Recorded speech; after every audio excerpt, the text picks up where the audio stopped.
Okay, good evening, everyone. Welcome to the Development Review Commission. Today is March 24th, 2026. I am Andy Johnson.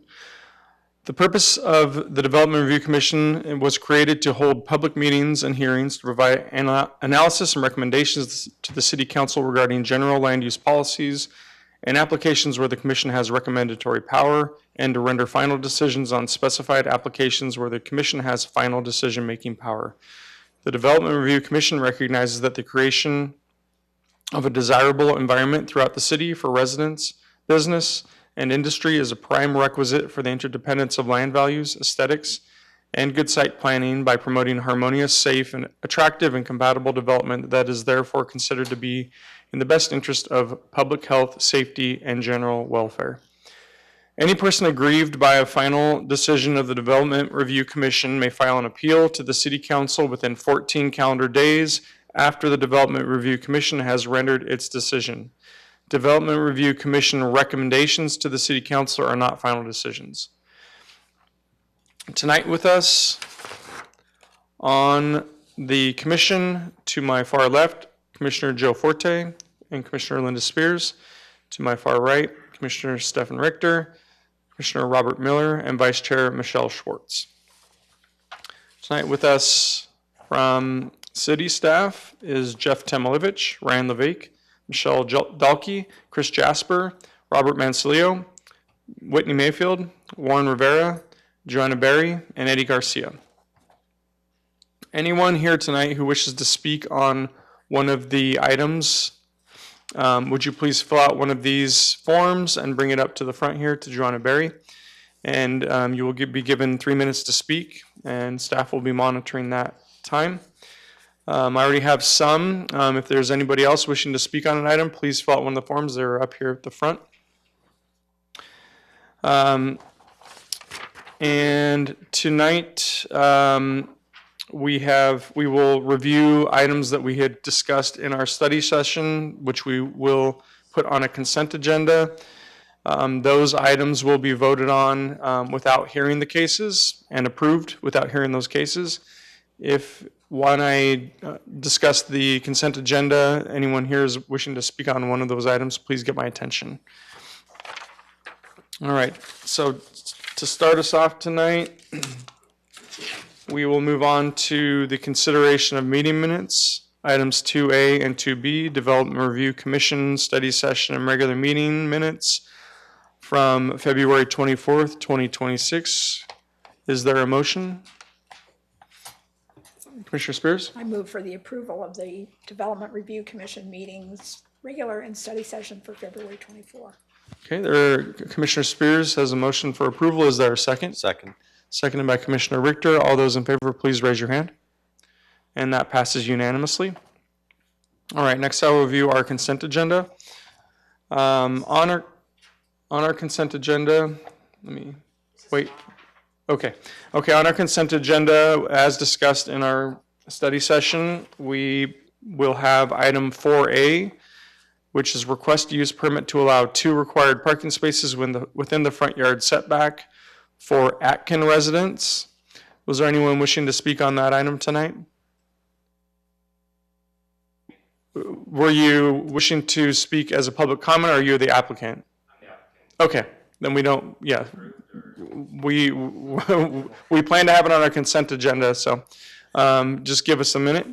The next item would be item 4B, which is request a use permit to allow 1 required parking space within the front yard setback for Ratskin residents. Was anyone wishing to speak on that item?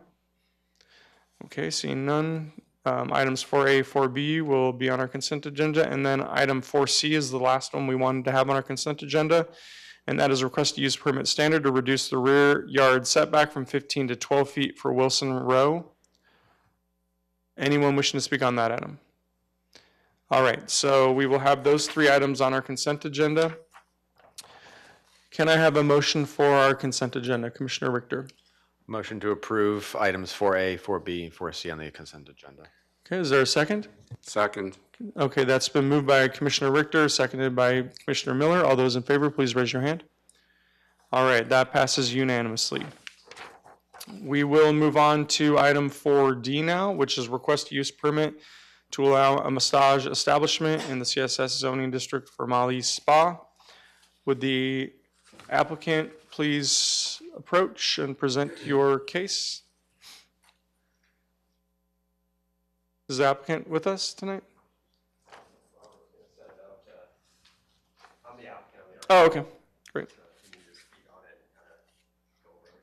Yeah, if you can provide us with what your if you have a presentation or if you. Yeah, Okay, he already brought one up. great, So, thank you. yeah, can you hear me? Yes, if you could just state your name and city of residence. Yeah, my name is Daniel Cifuentes. I'm with Cifuentes Studio. I'm a local architect here in Tempe. I reside and work here out of Tempe, and I'm representing the Mali Spa use permit application for the massage spa use on Scottsdale Road. And then I think they have a presentation up. Was this your Yeah, presentation? this is our presentation. So I just kind of wanted to give you guys this guy right here, right?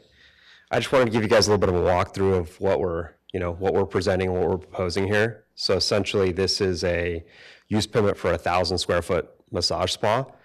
It's currently a vacant tenant space there on Scottsdale Road in an older retail shopping center. I think it's from the 70s. I believe it's from the early 70s or late 70s. And the space has been vacant for some years. So the landlord, has wanted and worked hard to try to get somebody, and that's where our applicant came through. Is it this one? Here we go. So just to tell you a little bit about us. So Mrs. Ken Kampang, she's a registered and licensed massage therapist here in the state of Arizona. And I know there's been some concerns potentially about, the things that people sometimes say about massage spas, but we are very confident that this isn't the case here, right? This is a legal business. We're going through all the proper channels to get permitting, obviously the use permit. She's hired a local architect, and essentially, she's also a member of the community there, the neighborhood at large. So she lives about 2,000 feet away from this location. So this is someone from the community that we're talking about that is trying to open a business. It's a minority-owned business. It's her first time, opening a business, and so she's taking this big step forward, right, to try to open this location for her. So just to kind of reiterate, we're applying through all the necessary channels, and this use is something that would be allowed within that district, and we believe that there won't be any negative impact, right? We're talking about a total of 4 rooms in this space. Her hours of operation will be from 10 to 7, 7 days a week.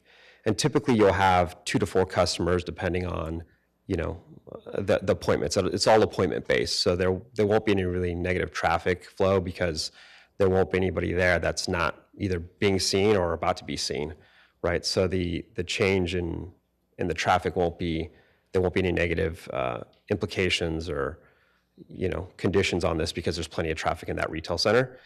She's going to provide head spa, body massage, and foot massage services at that location. You can see her menu here, her prospective menu. And here's kind of a quick little layout of the space. We got 4 treatment rooms, a little back of house area in the back, and a little waiting area. I mean, we're talking about just under 1,000 square feet. There's an existing restroom. So essentially, she's modifying this space to create this new, massage spa business.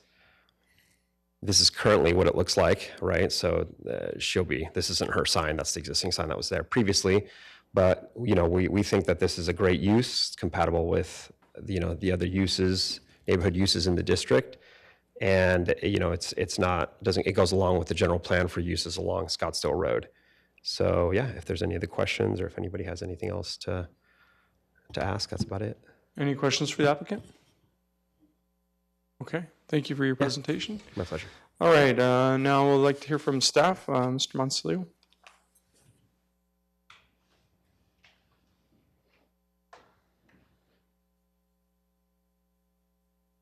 All right.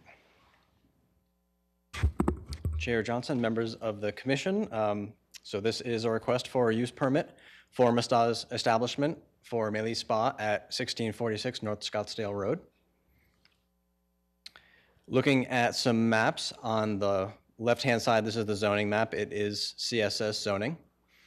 And the site is just south of McKellips Road on the west side of Scottsdale Road. And the aerial photo to the right shows the existing plaza, which has been there for quite some time, and the established businesses around it. So here are some site photos. The picture on the right is the prospective tenant space. And here are some images from a Google Street View showing the front of the parking lot area. Both of these face Scottsdale Road. Here is the site plan. The area of work is highlighted there. It is not exaggerated like that. That's only to highlight the area. It is in line with the rest of the units there. And it is just under 1,000 square feet. Parking is provided on site. There was no change in parking from the previous use, which was also classified as a service use. So there was no intensification of parking. As we've seen, here is the floor plan. There'll be 4 treatment rooms, a business area in the back, and then the waiting area up towards the front of the space. Running through the approval criteria for a use permit. Number 1, will there be any significant increase in vehicular or pedestrian traffic? We don't believe so. This is consistent with other commercial uses in the site and is not an intensification of the space, so therefore there should be no significant increase in traffic. There should not be any nuisances from noise, odor, gas, or dust. This is similar in intensity to other uses within the plaza. We don't believe that this will contribute to the deterioration of the neighborhood. It does align with Tempe's general plan to foster wellness-oriented businesses. And we believe it is compatible with the existing surrounding structures and uses. The site is approximately just under 1,000 square feet, and it is in a row of inline tenants with about the same size. So the nature and scale of the business is appropriate and should not disrupt the character of the neighborhood. And lastly, adequate control of disruptive behavior both inside and outside. The suite is within an existing shopping center, and the proposed use is not anticipated to result in any disruptive behavior. And lastly, a background check will be conducted by the Tempe Police Department prior to opening. This did not require a neighborhood meeting, so one was not held. And to date, staff did receive a phone call from a nearby resident expressing concern. And we also received a report with 14 letters in opposition, which you have been provided. Staff is recommending approval subject to conditions. And we do have 2 non-standard conditions of approval. One pertains to the hours. So hours of operation shall end no later than 7 p.m. Sunday through Saturday. And then the use permit is valid only upon receiving a valid massage license with the City of Tempe and receiving any necessary permits with the City of Tempe. And I'd be happy to answer any questions. Any questions for the city, for staff? Okay. Thank you for your presentation. All right, now we will move into the public comment period. So I have received several comment cards here. If anyone else, I have 4. If there's anyone else here wishing to speak on this item, please come up to the front and fill out a form. And to start, everyone will be given 3 minutes to speak, up to 3 minutes. If you could approach and state your name and city of residence as I call your name. First up is Lane Caraway, I believe. Hopefully that's correct.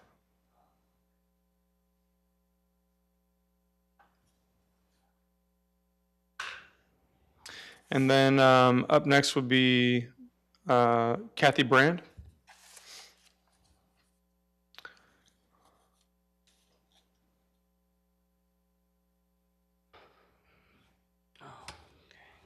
Just give me a second before you start.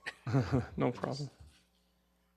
Hi, my name is Lane Caraway. I've been a citizen of North Tempe, north of the lake for 32 plus years. I've lived in the Cavalier Hills neighborhood section. This project butts right up to our neighborhood, okay?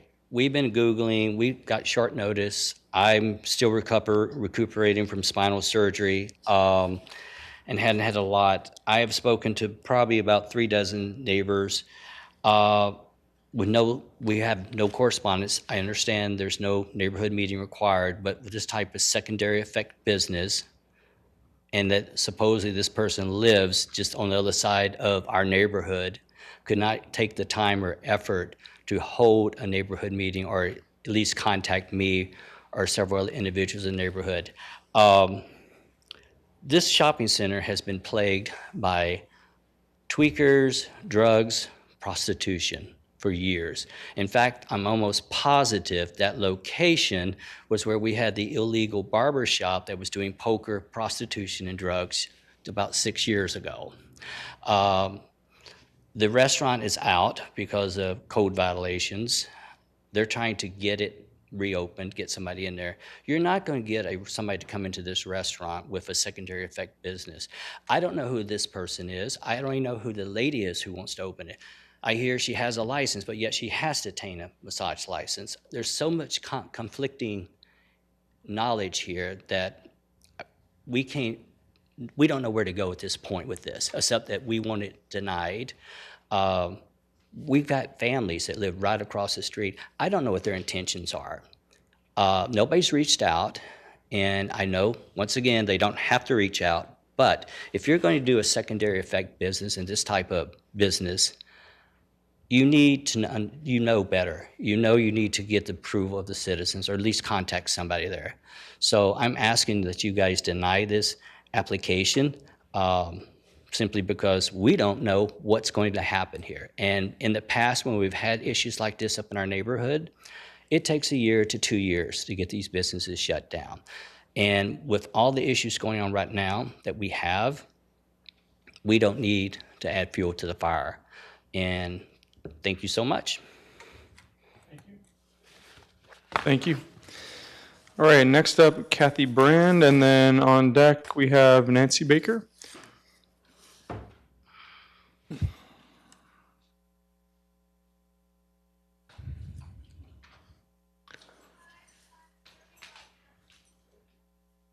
Good evening. Hello, everyone. Hello, DRC. My name is Kathy Brand. I live in Cavalier Hills, just 0.3 miles from the proposed Mali Spa. I'm here today because this proposed business, presented as a legitimate spa by applicant Suventus Studio, LLC, raises serious red concerns. The proposed tenant lives only 0.09 miles from my home, roughly 1 mile from this spa they want to put in. I have been unable to find their business registration in the Arizona Corporations Commission, the California Secretary of State, or the massage therapy lessons with the Arizona State Board of Massage Therapy. Her contact email, thesmallbearborum@gmail.com, appears to be a personal Gmail account, not a business account. Their missing registrations are especially concerning to me, given Arizona's documented problem with illicit massage businesses.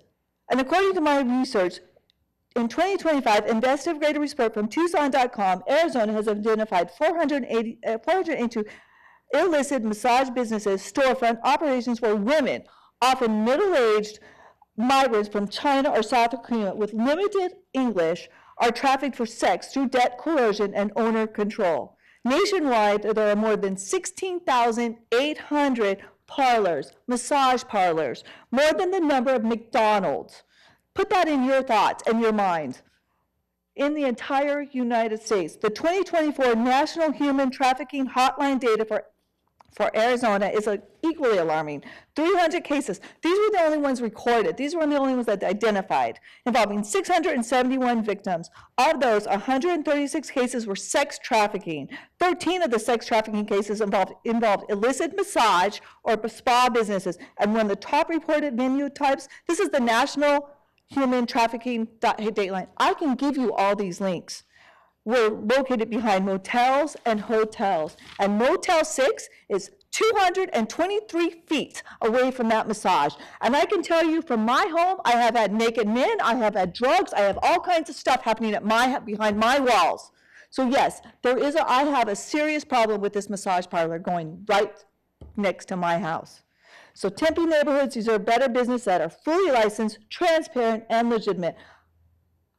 I'm sorry if I feel a little passionate, but I have dealt with a lot in my Cavalier Hills, and I love my Cavalier Hills. I respectfully urge, sorry, I get emotional, to require complete proof of registration, proper licensing, and strong safeguards before any approval is granted. Protecting the Tempe community from potential exploitation must come first, and I oppose this business. All right, thank you for your time. Thank you. All right, next up is Nancy Baker with Reed Colstrud on deck.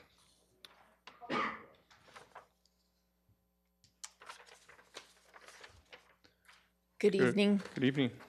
Development Review Vice Chair and Commissioners. I would like to amplify my neighbor's comments this Pardon, if you evening. would, sorry, just state your name I'm and city of Nancy residence. Baker. Thank you. And I am the a record. North Tempe resident. I live in Cavalier Hills. I live 2 doors up from Kathy and 3 doors up from the lane. So Hancock and Scottsdale Road. Thank you. Thank you. I'd like to amplify my neighbor's comments this evening. Transparency is key. I believe prioritizing our neighborhood and family-friendly businesses for the diverse neighborhood residents of which we are, and revenue-generating participation is critical for the city of Tempe. I also believe it's imperative to continue the efforts of our North Tempe community focused on neighborhood safety in this community.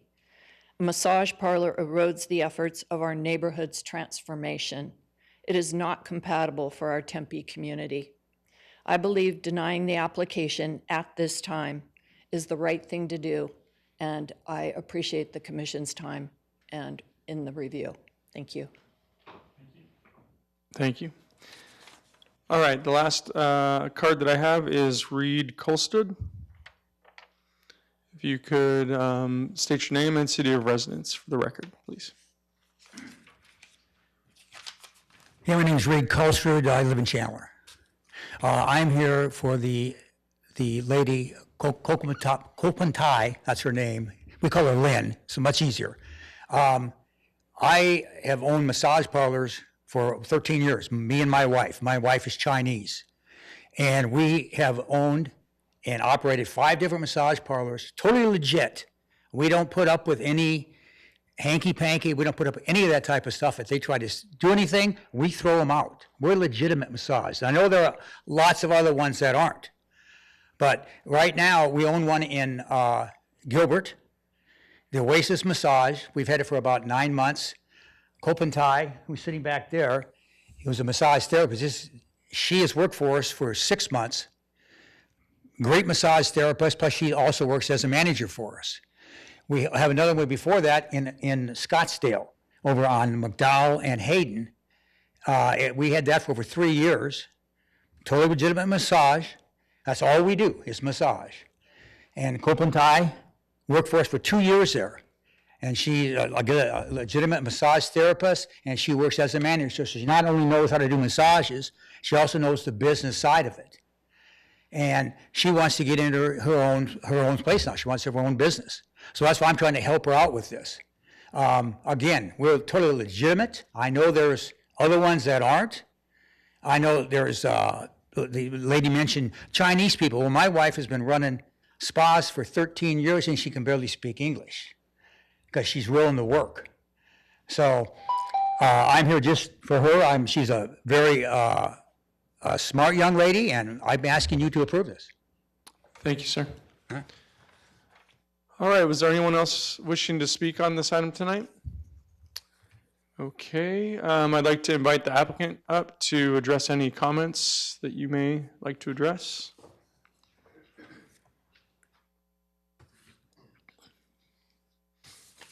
Yeah, I just wanted to address the issues of the permitting and all the licensing, right? So as part of any new business coming into Tempe, as you guys know, they have to go through the business licensing department. So at that point, we'll have to provide all the registration, all the business information. At that point, the background check will be done. So Tempe Police will go through all their proper protocols, as Robert mentioned.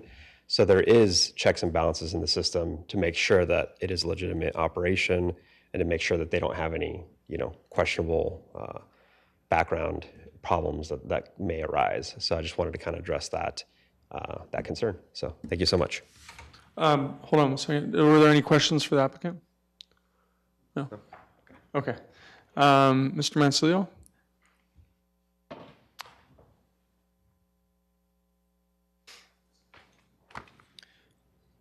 Are there any questions? Any questions? Any questions for staff? I am just, Commissioner Spears? the concerns about the illegal activity that may be going on, is this the type of business that SEPTED would be looking at? And if there's any issues that would be brought to the applicant's attention based on police review? Commissioner Spears, SEPTA did review this application packet. They recommended some increased lighting around the doorways. They can do follow-up inspections or checkups if that's something that we should put in a condition of approval. But they do review the application, and we did get comments from them. And I asked the question specifically to address some of the concerns. It's not like we just open the doors and say there's specific criteria that has to be met for a use permit. And in fact, the police department are an active part of that review and recommending what makes the area safe. So, thank you. To add, I did speak with Sean DeFara, our SEPTED representative, today, and he gave me a PD call log for the number of calls at this location. And he said that since 2021, they've had one call at the location, and that was at the former business. There were some employees having a dispute. He said that the Tempe Police, they do park in the plaza parking lot fairly often. They were notified that North Tempe residents wanted more of a police presence, so they do make an effort to park in that parking lot. So that may deter some of the criminal activity that goes on in this plaza. Specifically, the background check, who is that done on? Chair Johnson, it is done on the business owner, I believe. Is that correct? And actually, I believe it's Mr. Levesque. Maybe could you confirm for us? Is it? I believe it is the business owner, but is it also every massage? The initial. The initial. Okay. And with the initial list of employees, they are also looked at as well. Yeah. Okay. I'm sorry. I wanted to confirm because I wasn't quite sure. So the business owner and then the massage therapists as well. Okay, so the initial hires and the business owner. The business owner in this case is Lee, is that correct? Yes. Yes. Okay.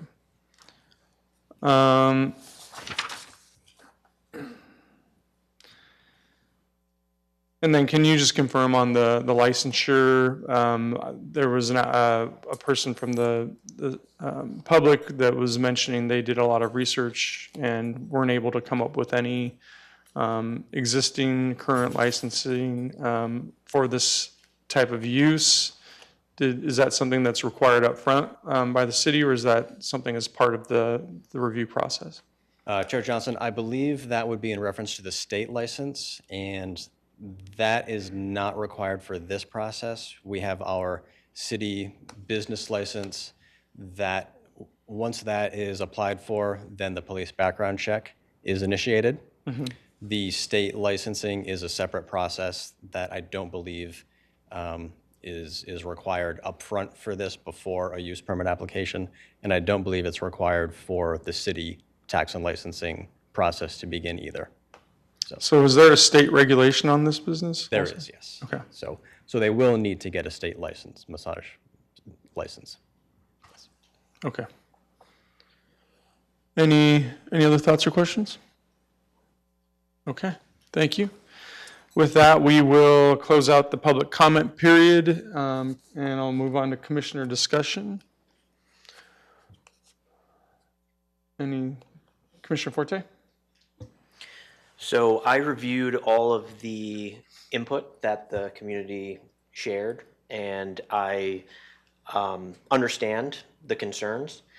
I also reached out to Michelle to get some information on the city of Tempe, and over the past 7 years, we've approved 35 of these use permits. They actually happen very regularly, and even though there are some contexts that people don't like with massage therapists, we've actually haven't had any complaints for any of the use permits that we've given. And so, you know, I think it's a business owner just wants to start business, so I'll be in support of this. Any other thoughts, comments? I guess I'll just make a quick comment. I have a former colleague who lives in the neighborhood, and I know there's a lot of very passionate people that really love their neighborhood, and there are some issues with things that are not the best thing to happen in neighborhoods in this general area, and he's shared a lot of those thoughts and comments with me.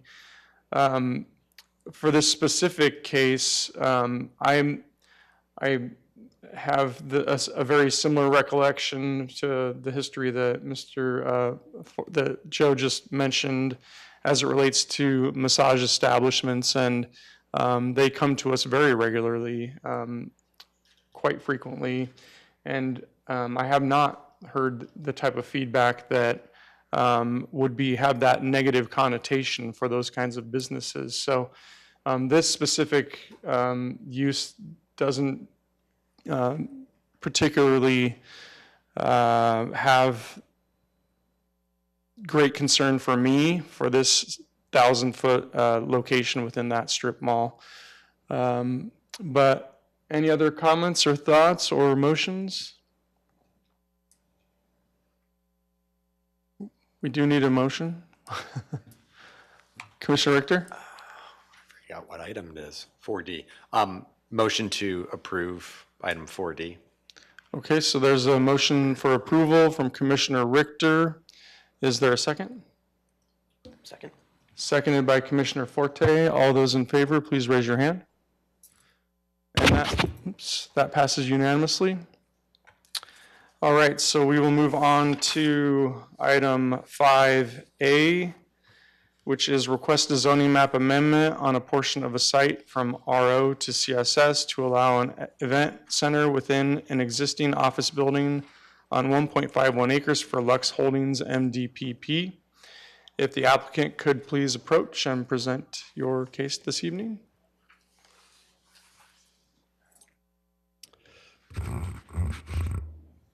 Feels weird. I feel like I gotta squat down for this. There we go. Members of the commission, my name is Adam Baugh, 2121 East Island Avenue, on behalf of the applicant.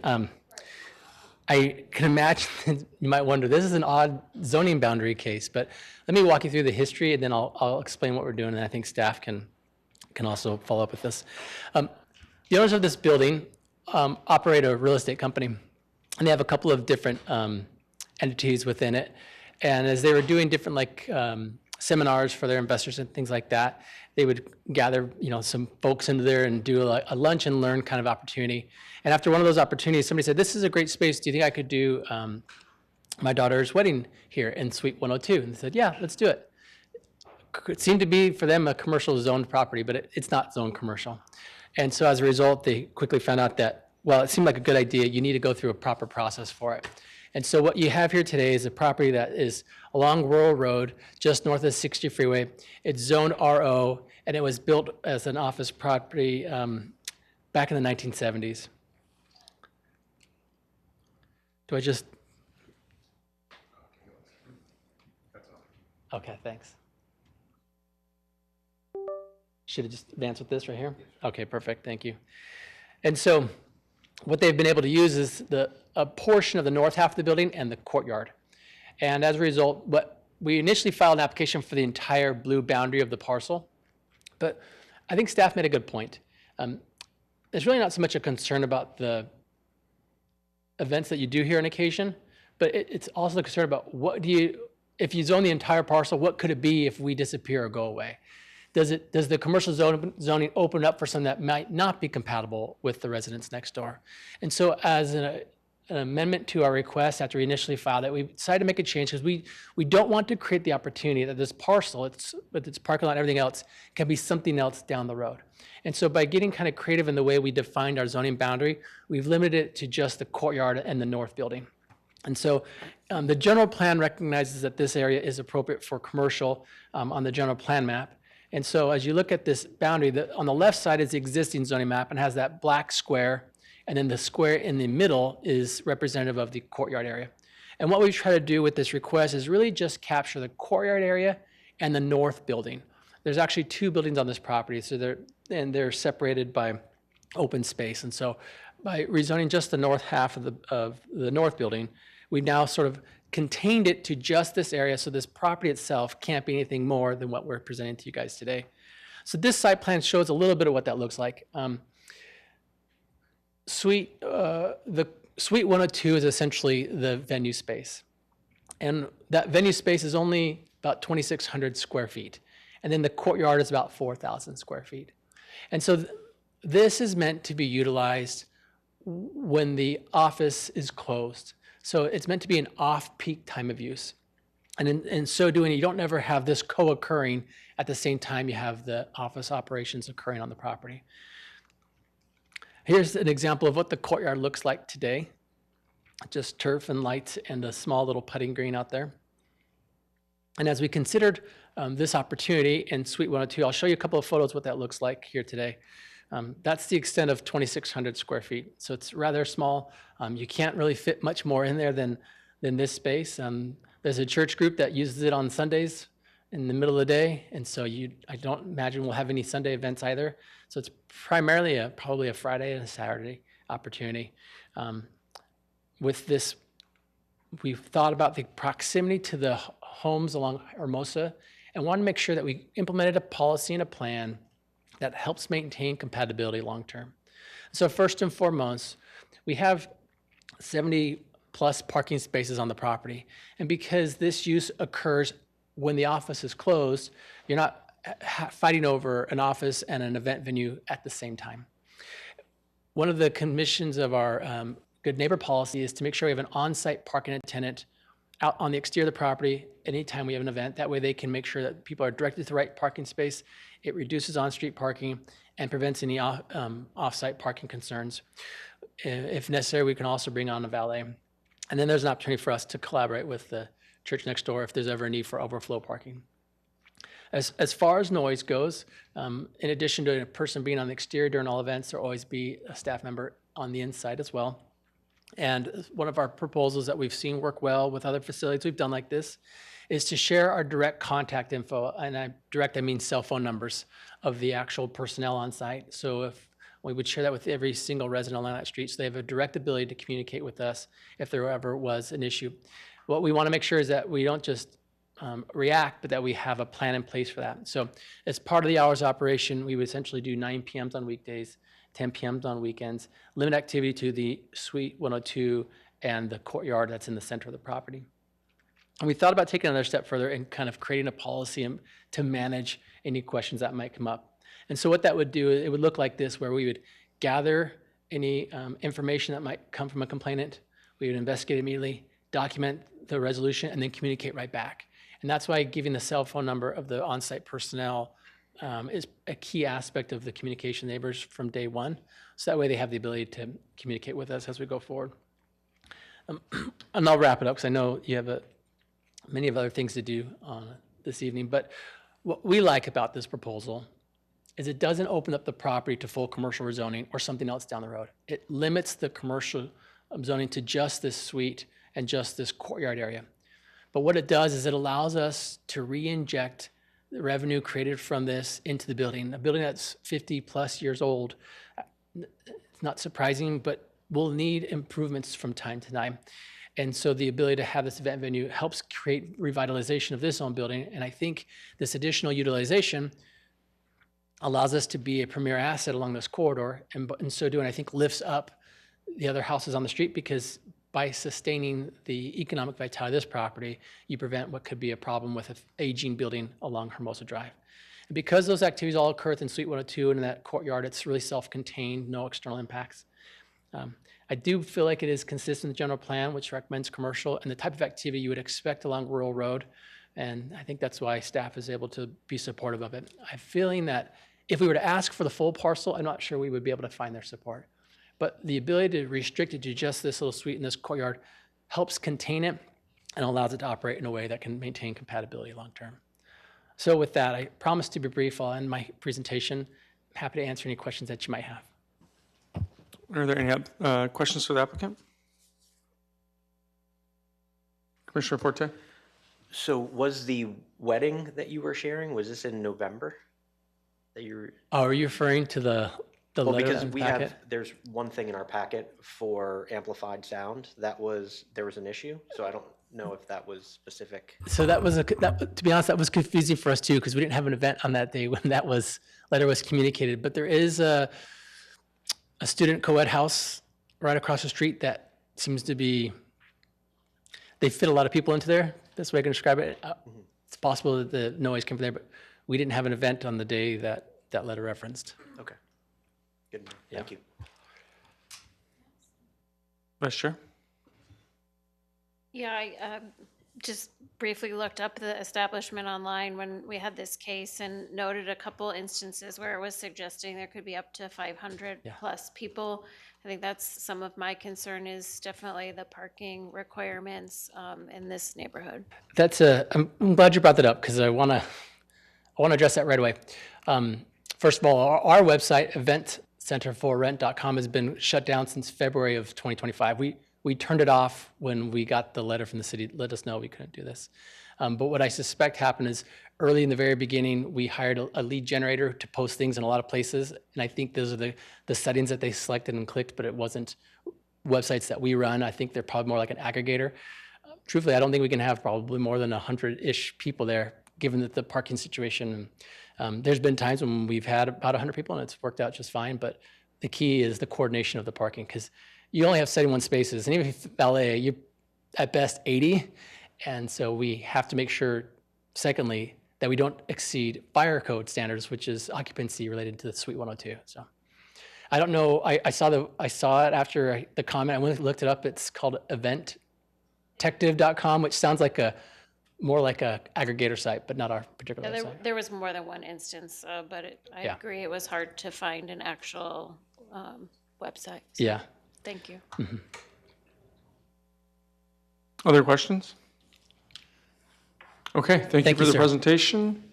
I'd like to invite up Mr. Jasper from the city.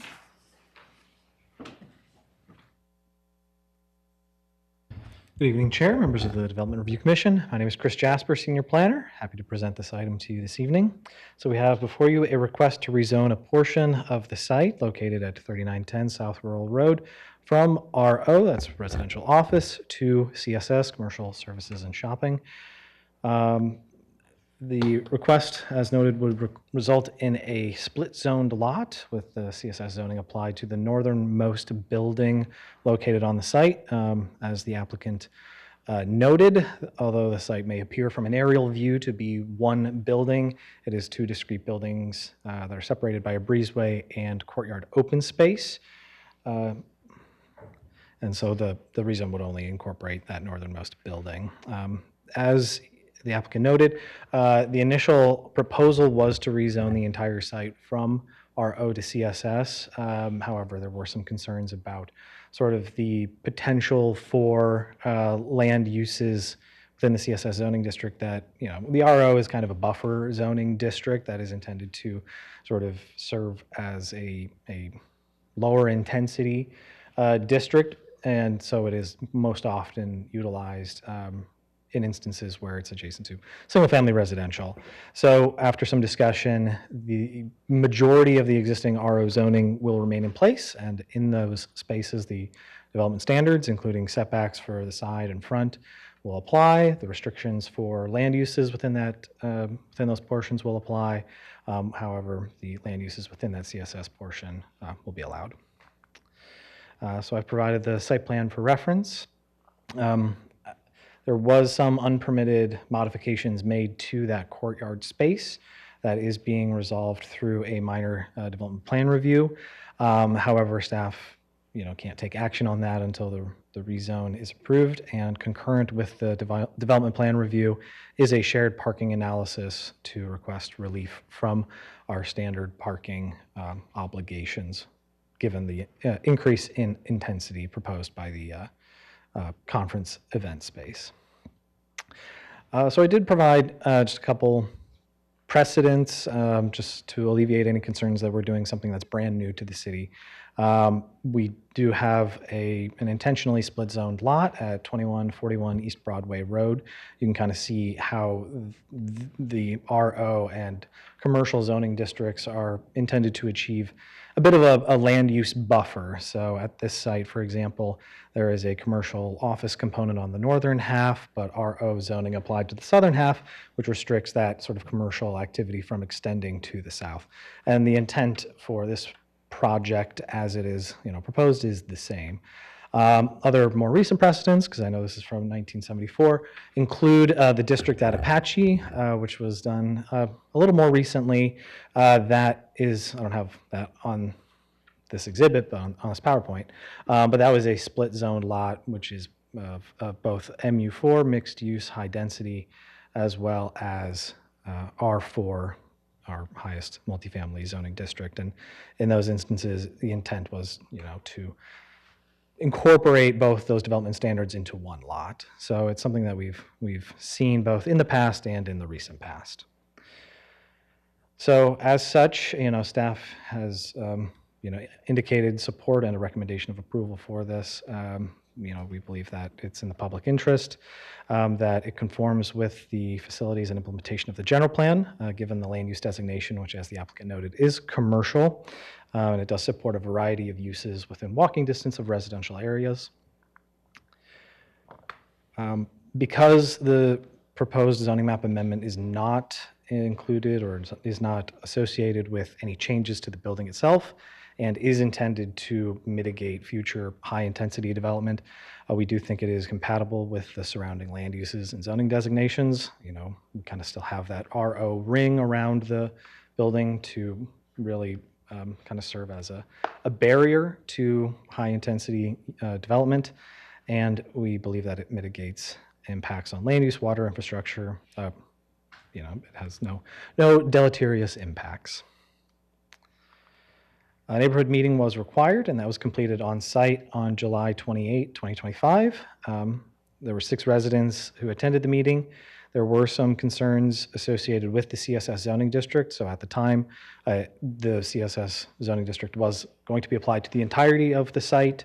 And since then, we've obviously reduced that scope, and they identified concerns with the future of the site if it were sold or opened up for future development. So that's why we kind of ended up where we are today. And then there were some questions about the operational characteristics of the event center. We did receive one letter of opposition, and they identified concerns associated with noise from the proposed event center.